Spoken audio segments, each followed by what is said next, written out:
I'm Alexander Alec, and this is the Foxfire Podcast, where we explore shamanism, safety, and culture.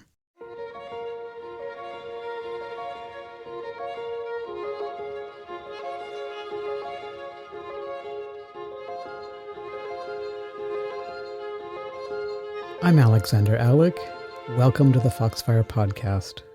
Today, I'm here with Annika Berman, and in this episode, we will be introducing ourselves, our backgrounds, and the topics for this season. Hello, Annika. Hello, Alexander. Alexander, you're a teacher, practitioner, author, and more recently a researcher.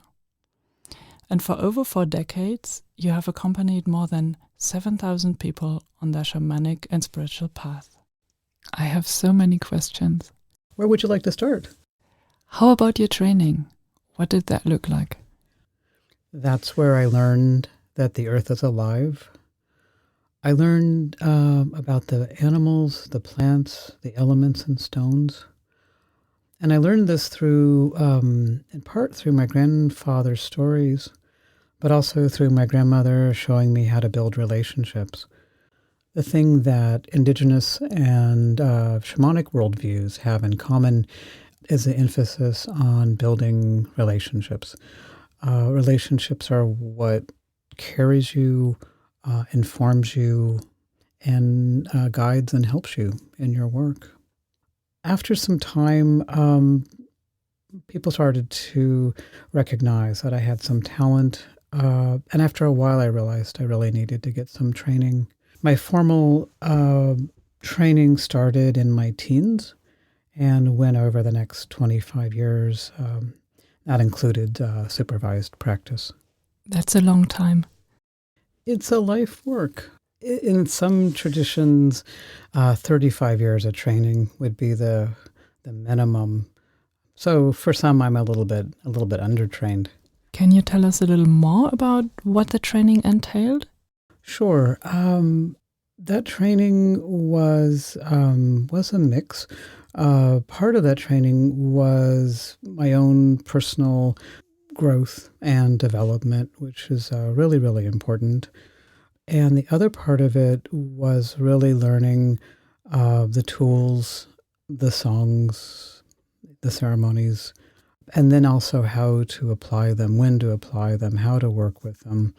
And that would be applying them to working with people or places or, let's say, animals or something like this. So really two tracks of learning at the same time. And you need both. You really need both to complement each other because if you don't have the personal development and maturity to handle the tools and the ceremonies and the training, it really can be a problem. I know you have a focus on safety in your practice and also in your research. How did you come to that? I came to that over my clients, actually, and their stories. What started to happen quite some years ago is people started to bring me stories about their work or their experiences with other practitioners, or also some of the rituals or ceremonies they'd attended, or some people had also traveled to other countries to work with traditional practitioners, and so in another setting. And what they had in common is they came back and they had been injured. They'd had really difficult experiences. Some very, very difficult experiences. And so, at first I heard these stories and I didn't really know what to make out of them. They just kind of came randomly. But what started to happen over time was those stories started to become more frequent. The stories started to become more severe, up to and including people who died in rituals or shamanic ceremonies. And to the point that I really couldn't ignore those stories. And I had to really start wondering and eventually really questioning, what's going on here? What's happening? Why is this happening? Being traditionally trained and trained over decades, people like myself and also my contemporaries, these are not stories that typically come up. So these things just don't normally happen. So I had to really wonder, like, what's happening in the West? What's happening in contemporary shamanism? Why are these stories happening? And what might we do about that? I hope we're going to talk about that this season. Oh, we absolutely are.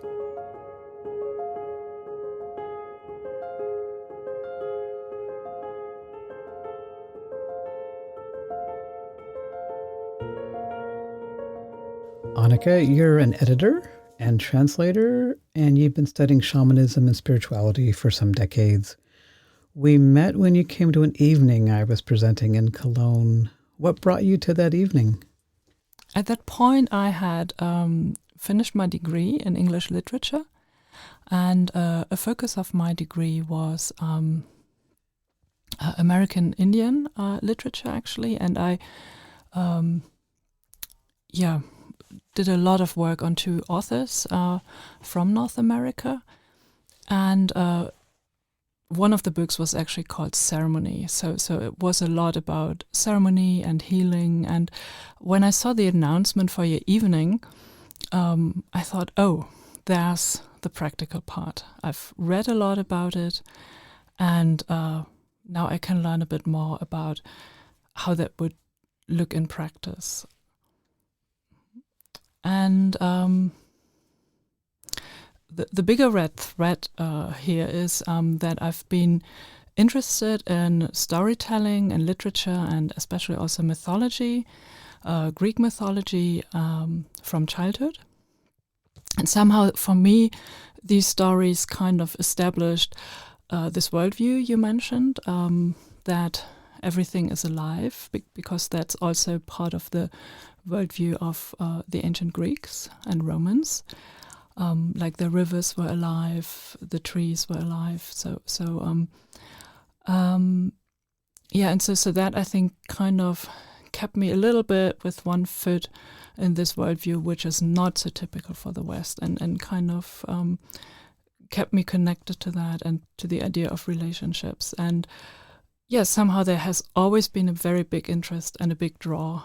And then that evening kind of transitioned me from the theoretical to the practical, and now it's become a lifelong interest in practice.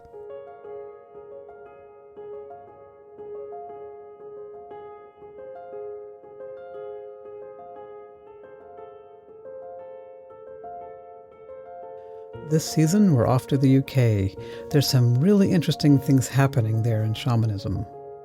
We're going to be looking at some fundamental principles in shamanism, and for people who are new, give you a bit of groundwork and an overview so that you can understand more as we're going along. If you've been in shamanism for a while, hopefully we will fill in some gaps for you. We're also going to be looking at shamanism as an unregulated field and looking at safety as an emerging issue. We'll talk about how to cut through the hype and about shamanism as a marketing buzzword, and end our season by looking at, is shamanism right for you? How can you find a practitioner? How can you stay safe in training, ceremonies, and rituals? And basically, what might you bring from this work into your life? This season will answer those questions and help you to discern if this path is right for you. The Foxfire podcast is hosted and produced by me, Alexander Alec, co-hosted by Annika Berman. This season's theme by Century Music. Special thanks to Kati Meaden and Christian Roth at GoYippie.net, Ellie Hale and Rhiannon Morgan at the University of Birmingham, and to the whole team at the Foxfire Foundation in Berlin, Germany. You can find us at foxfirepodcast.com or wherever you get your podcasts. If you visit our website, you can send us questions or topics you'd like to hear about. We also have resources and some extras. For our release schedule and behind-the-scenes pics, we are on Instagram at Foxfire Podcast. Until next time.